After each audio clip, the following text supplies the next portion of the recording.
It is better, it is healthier to be fat and strong than it is to be skinny and weak. The data actually shows this. In fact, we're probably not in an obesity epidemic. We may actually be in an under-muscled, weak epidemic. The data is alarming. I like when Dr. Gabriel Allen said, this is the first time I heard someone say that. Say that we're under-muscled. We're not over-fat, we're under-muscled. Okay, so you guys want to hear some crazy... So I was thinking about this a lot this morning. And I remember, I used to train a lot of doctors. I remember one of them, what kind of... He was a vascular surgeon. And he said to me, a sizable minority of people are the ones that get type 2 diabetes and get heart attacks. Like, they're not fat and they get heart attacks. And I said, what do you mean a sizable minority? And he goes, well, it's not a majority, but it's a big enough percentage to where it's kind of weird. And I always stuck with me. It's like, that's true, right? Because we always think obesity causes everything. Mm-hmm. It's the obesity that's causing everything is what we think, but that's not necessarily the case. So I looked up some statistics. So trip off this. 15 to 20%. Okay, so roughly 2 out of every 10 people who get type 2 diabetes are not even overweight. Okay, that's a lot. That's millions of people. 20 to 30% of people who get heart attacks are not overweight. 35% of people with high blood pressure are not overweight. And 60 to 70% of cancer patients, actually a majority, are not overweight. Now, you want to know what all of them have in common? Low muscle. Yes, sarcopenia. Yeah. So low muscle mass. Oh, sarcopenia. Yeah. Sarcopenia. In fact, sarcopenia is there high body fat percentage, or is it like all average across the board? So, there used to be this belief that if you were obese, you probably had more muscle mass. And then there was a study years ago where they showed, no, this isn't the case at all. People who are obese have less muscle mass. They're actually weak. They suffer from sarcopenia, and that was a big myth. Is just because the logical thought process. I believe that they're carrying weight, right? They must have muscle to support the weight. Listen, being skinny and weak is actually far worse. Now, of course, there's extremes. Now, somebody be on here, 600 pounds or whatever. Yeah, okay. I'm talking about like when you're looking at it's all relative. Yeah, general range of skinny and weak and overweight, right? Like what we'll see. Look at athletics, for example.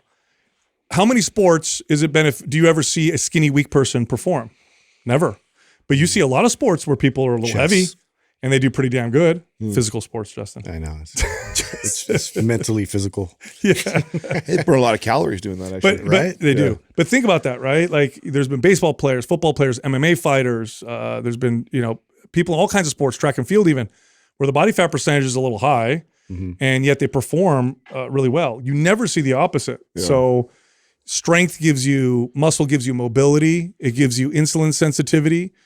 It gives you the buffer. I think that's resilience. That's a big one. The insulin sensitivity, I think, is the biggest one because it's like and it's in the same vein as buffer too, because it's like if you have all of this muscle, okay, that requires a lot of energy and calories to be sustained and to move and to be used on your body. In comparison to fat or anything else. In comparison to fat, then it affords you the American lifestyle a bit. Like you can get away with eating out, having a couple drinks here and there. Whereas if you have little to no muscle mass on you, and flexibility and a slower metabolism, when you do that, it's like I always try to explain to people why that's so important that we focus first on building muscle and building the metabolism, because and why some people feel like this. Like how many people have you ever talked to as clients that said like, man, I just feel like I eat so good and then I have that one meal or I eat that one candy bar, that one thing, and I feel like it sticks right to me.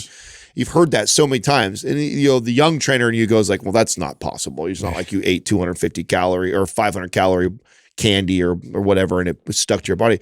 But hey, if 500 calories is a third or, of what your maintenance is what your maintenance is, then man, it really can feel like a couple mistakes in the diet and it does add body fat to you versus someone who has just as many pounds of fat on their body, but they have an extra 20 pounds of muscle, same body type, same sex, same everything, just give that same amount of fat, even just give that person 20 pounds more muscle. Oh my God, the 500 extra calories here, there, and that's not ideal. Your body ends up utilizing that for energy for maintaining the muscle mass. That's right. Huge difference. And also muscle is a storage vessel for glycogen, and glycogen is what your body turns sugars and carbohydrates into. So when you look at blood sugar levels, insulin sensitivity, this is a big one, right? We know now that issues with being sensitive to insulin or having bad fasting glucose or whatever, like that's connected to a lot of things, including heart disease, but definitely diabetes and cancer and all that stuff. Muscle is one place that you store. Can we pull up the numbers on that? What? Can you show me, Doug, how much more glycogen, 5 pounds of fat versus 5 pounds of muscle? Well, body fat doesn't store glycogen. At all? No. So literally, no, body so fat. Then how many? So glycogen. So carbohydrates would have to get converted over and into stored into fat. Yeah, or turn into fat.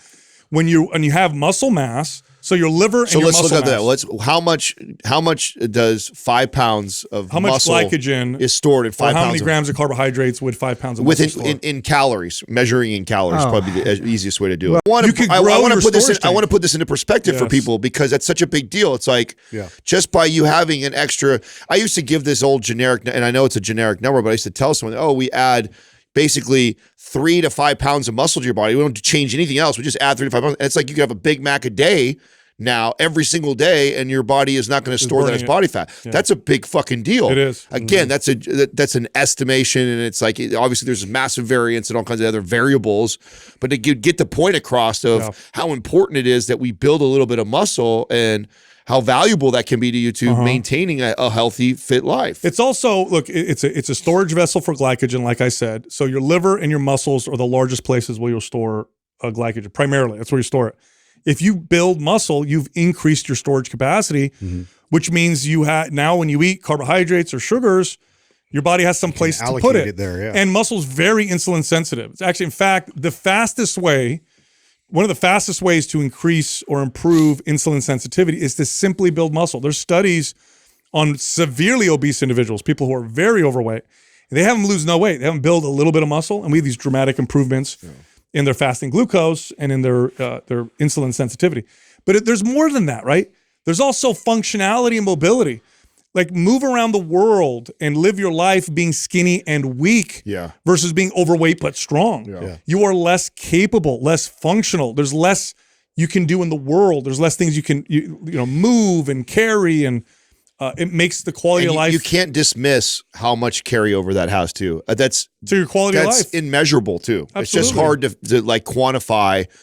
Okay, I added 3 to 5 pounds of muscle. This is also too, I get really annoyed by the science community that wants to distill this down to like what it is calorie wise and only that in a burning state, when it's like there's so many other factors to the person who adds 5 pounds of muscle. Like what have they done in order to do that? Well, they've made some good food choices because you're not building muscle without proper nutrients, right? So they've added that. They've added some sort of strength training routine, so there's some consistency around that. They've prioritized some sort of recovery. And then how does that make them feel throughout the day? And then how does that bleed over into their work life, their home life, their parenting, their relationships, their productivity, their energy levels for the day? And it's like, and then how many more steps a day do they take because of that? And how much more active and helpful around the house are they because of that? And how much more likely are they to play with their kids because of that? And it's like, it's so hard to quantify that, but from experience, how radically you've shifted someone's life when you've just added 5 pounds. Did you find some numbers, Doug? So I'm not sure if this answers your question, but so it's 15 grams of glycogen per kilo of muscle mass, which is 6.8 per pound.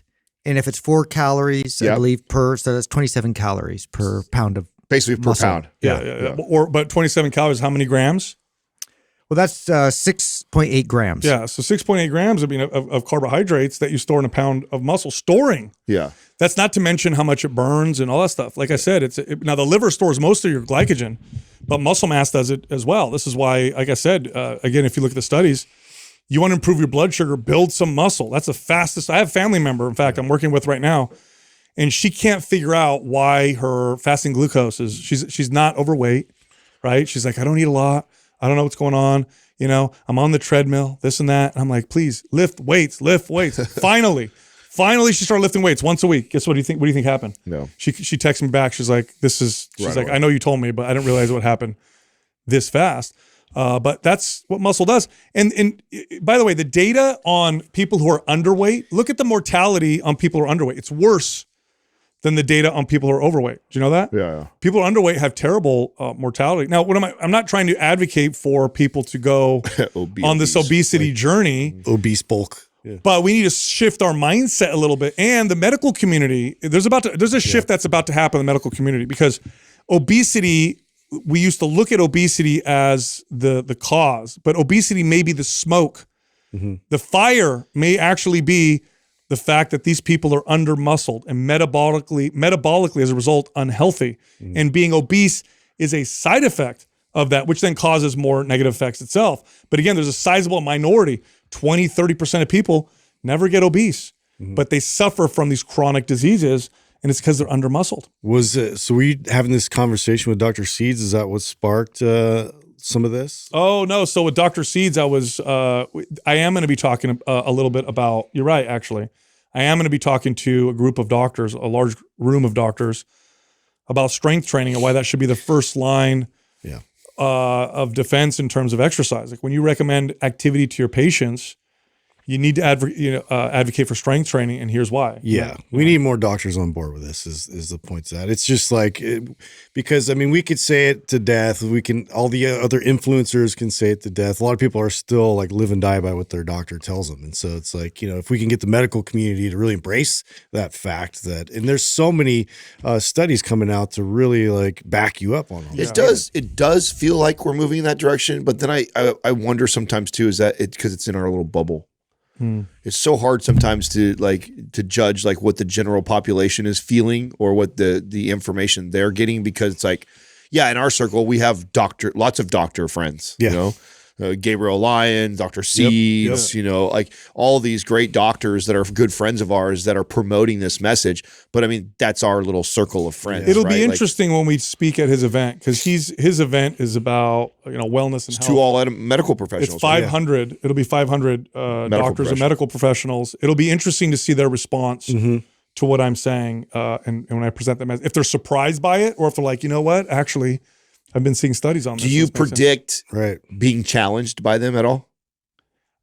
So I thought of that. Here's what'll happen if I get challenged.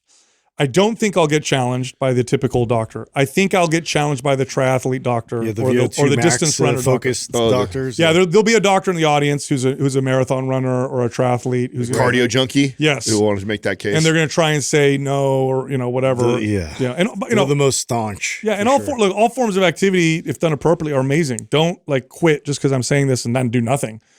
But if you're going to pick just one, like, to build muscle, that is the reaching, the effects of that are so far reaching, and the effort required to get those effects are so little in comparison to other forms of exercise. But we do need to change this idea. By the way, you know, now that I'm working out in a commercial gym, kind of a mainstream one, I'm noticing there has been a little bit of a shift. I'm seeing more people who are strong and mobile who probably need to lose some weight.